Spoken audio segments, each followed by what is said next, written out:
அம்மாவை கும்பிட வந்துட்டீங்க. உங்க மனசுக்குள்ள இறைவனை கொண்டு செல்லுங்க.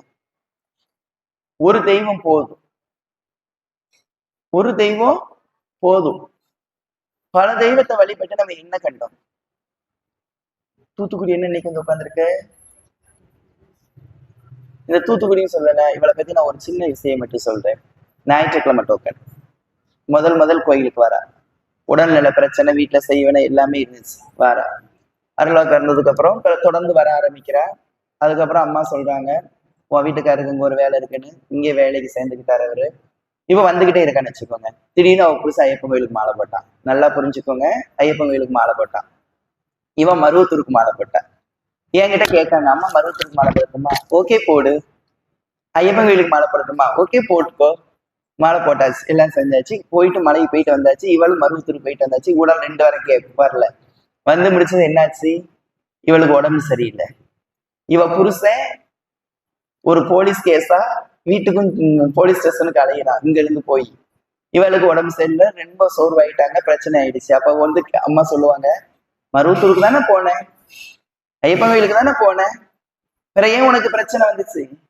அதுக்கப்புறம் தானே உனக்கு பிரச்சனை வந்துச்சுன்னு சொல்லிட்டு பாவமா இருந்துச்சு. அதுக்கப்புறம் அம்மா என்ன சொன்னாங்கன்னா, ஒரு மாதிரி இருக்கு, நீ இதை இப்படி செய்ய, உனக்கு இனிமேல் ஆஸ்பத்திரியே வேண்டாம் அப்படின்னு. அதுக்கப்புறம் அவன் சொல்றான், இனிமேலாம் வேண்டவே வேண்டாம், மருவத்தூர் வேண்டாம், பவானி இதுனது ஐயப்பன் வேண்டாம், இவன் உறுத்தி போதும். இப்ப நல்லா ஆயிட்டாங்க, மறுபடியும் தெளிவாயிட்டாங்க. ஆனா வந்துட்டே இருக்காங்க. நடந்த உண்மையா இல்லையான்னு கேளுங்க. அதுக்கு முன்னாடி அவ்வளவு மாத்திரை சாப்பிடுவா, அவ்வளவு உடம்பு பிரச்சனை இருக்கும், வீட்டுல அழுகுவா, துன்பப்படுவா. இப்ப எப்படி இருக்கா? கோயிலுக்கு வந்து நல்லா இருந்தா. ஆனா இந்த மருவத்தூர் ஐயப்பன் கோயிலுக்கு போனதுக்கு அப்புறம் என்ன சந்திச்சா? அப்ப நான் செஞ்சேனா? கிடையாது. நீங்க ஏத்துக்கிற பக்குவத்துல உங்களை ஆள்கொள்ளக்கூடிய ஒரு சக்தியாக அம்மா பவானி வாரா உங்க வீட்டுக்குள்ள.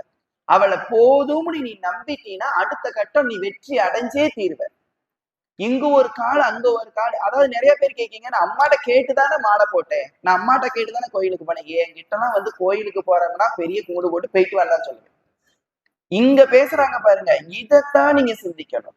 நான் உங்களோட பலமுறை சொல்லியிருக்கேன், நான் குலதெய்வத்துக்கு போறேனா, எனக்கு மாடசாமி குலதெய்வம் போயிட்டு இருக்கேனா, ஊர் குலதெய்வத்துக்கு போய்கிட்டு இருக்கேனா, வேற எங்கேயாவது போய்கிட்டு இருக்கேனா?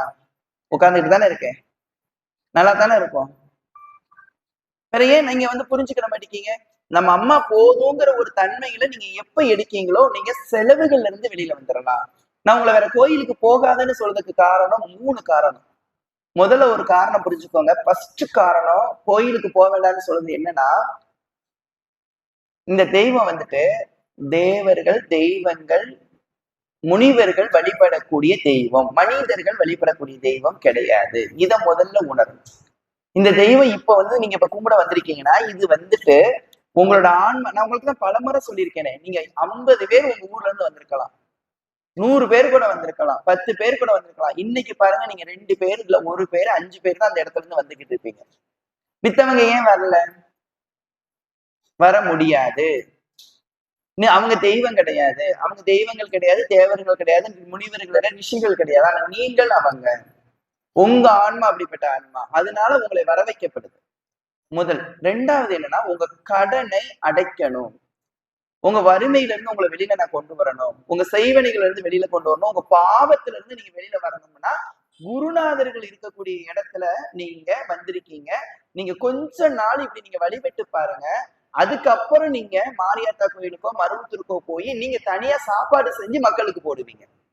அந்த அளவுக்கு உங்களை உயர்த்தி முதல்ல நான் தந்துடுறேன். அதுக்கப்புறம் நீங்க கோவிலுக்கு போய் நிறைய தொண்டுகள் செய்யுங்க. நான் சொல்ற அர்த்தம் உங்களுக்கு புரியுதான்னு தெரியல. உங்களை முதல்ல நான் உயர்த்துறேன், அதுக்கப்புறம் என்ன பண்ணலாம், உங்களுக்கு தொண்டுகள் செய்வீங்க நீங்க போய். இப்ப நீங்க உயர்த்தணும் அப்படின்னு சொன்னா முதல்ல உங்க கடன் அடையணும், உங்க தொழில் சரியா இருக்கணும். கடன் அடையணுமா, தொழில் சரியா இருக்கணுமா, முதல்ல உடம்பு ஆரோக்கியம் பெறணுமா? முதல்ல உடம்பு ஆரோக்கியம் பெறணும். அப்ப முதல்ல நான் உங்க உடம்பு ஆரோக்கியம் கொடுத்துருதேன். இப்ப 1000 ரூபாய்க்கு சம்பாதிச்சுட்டு வாரீங்க அப்படின்னு சொன்னீங்கன்னா, முதல்ல உங்க உடம்பு ஆரோக்கியமா இருந்தா எப்படி முக்கி தின்னாலும் 500 ரூபாய் சேவிங்க. அதுக்கப்புறம் காலப்போக்கில் உங்களுக்கே தெரிய ஆரம்பிச்சிடும், சேமிப்பு வந்துடும், உடம்பு ஆரோக்கியம் வந்துடும். அதுக்கப்புறம் உங்களுக்கு ஆன்மீகத்துக்குள்ள நல்ல பக்தி இருந்துச்சுன்னா நீங்க தொண்டு செய்ய போங்க. இருக்கன்குடிக்கு போங்க, 4 பை அரிசி வாங்குங்க, காய்கறிலாம் வாங்குங்க, அங்க சோறு பொங்குங்க, வர்றவங்களுக்கு அன்னதானம் பண்ணுங்க. மருவத்தூருக்கு போங்க, அங்க போய் அன்னதானம் பண்ணுங்க. எல்லா சாமி கோயிலுக்கும் போங்க, பண்ணுங்க. முதல்ல அதுக்கான உயர்வை நீங்க முதல்ல வச்சுக்கோங்க. அதுக்கான தகுதியை நீங்க முதல்ல பெற்று நீங்க வச்சுக்கிட்டு அதுக்கடுத்து நீங்க போங்கன்னு சொல்றேன். முதல்ல உங்களை நான் புனிதப்படுத்துவேன். புனிதப்படுத்துறதுக்கு உங்களுக்கு நீங்க வாய்ப்பு கொடுங்க. உங்க மனசாட்சியை தொட்டு சொல்லுங்க, நான் தொடர்ச்சியாக அம்மாவை பார்க்க வரேன், நான் ஆரோக்கியமா இருக்கேன், நான் நல்லா இருக்கேன், மகிழ்ச்சியா இருக்கேன் அப்படின்னு உங்களால சொல்ல முடியும். விட்டு விட்டு விட்டு விட்டு விட்டு விட்டு வராதீங்க. அது நல்லா இருக்காது. நீங்க ஒரு இடத்துக்கு போயிருக்கீங்க, இது ஒரு கிளாஸ், இது ஒரு பாடம், இங்க உங்களுக்கு எல்லாமே செஞ்சு தர போகுது. பசிக்கலையா, உங்களுக்கு பசி வர வைக்கிறேன். தூக்கம் இல்லையா, தூக்கம் வர வைக்கிறேன். வாழ்க்கையில நம்பிக்கை இல்லையா, நம்பிக்கை வர வைக்கிறேன். கடவுள் மேல விருப்பம் இல்லையா, கடவுள் மேல விருப்பத்தை வர வைக்கிறேன். இந்த வாழ்க்கை போகுதுன்னு வெறுக்கிறீங்களா, வேண்டாம், இந்த வாழ்க்கையை வாழ்ந்து சாதிக்கலாங்கிற அளவுக்கு உங்களுக்கு கொண்டு வரேன். இப்படி எல்லா விஷயத்தையும் உங்களுக்கு நான் கொடுக்குறேன். இதை வாங்கிட்டு போங்க. இதை வாங்கிட்டு போனீங்கன்னாக்கா அதுக்கடுத்து உங்களால வெற்றி பெற முடியும். வாங்குங்க. வாங்காம நீங்க நல்லா இல்லைன்னு சொல்லாதீங்க. கடவுளை நீங்க நேசிங்க, கடவுளை மட்டும் நேசிங்க, அம்மாவை நேசிங்க. நீங்க யாரும் இங்க யாரு எந்த காலத்துல எவ்வளவு சாமி கும்பிட்டாலும் யாரும் இங்க உயிரோடலாம் இருக்க மாட்டாங்க. இந்த உடம்பை விட்டு இந்த உயிர் போய் தான் ஆகும். இந்த உடம்பு முதிர்ச்சி அடையும், இந்த உயிர் நம்மளை விட்டுட்டு கிளம்பிடும். இந்த உடம்பு இன்னைக்கு என்னைக்கு இந்த உயிர் இங்க விட்டுட்டு போகுதோ அப்பவே இங்க அடக்கம் பண்ணிடுவாங்க இந்த உயிரை, உடம்ப. இதுல யாரும் சாகக்கூடியாதவங்களும் கிடையாது, சாகுறவங்களும் கிடையாது, எல்லாருமே செத்துக்கிட்டு தான் இருக்கும்.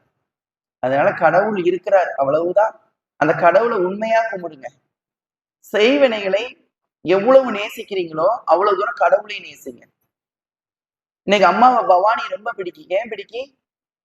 குண்டு குண்டுன்னு இருக்குது கண்ணம், மூக்கு முழியுமா இருக்கிறா, அழகா இருக்கிறா, அதனால பிடிக்குது. நாகத்துல யாருக்கா பிடிச்சிருக்கா? பிடிக்கும். நாகக்கனிய பிடிக்கும், அவ்வளவுதான். ஏன்னா அதுவும் சாமி தானே, சொல்லாம போயிட்டோம்னா அதனால பிடிக்கும். ஆனா நமக்கு பிடிச்ச தெய்வம் பவானி நம்ம சொல்றோம், ஏன்னா அவ அட்டகசமா இருக்கா.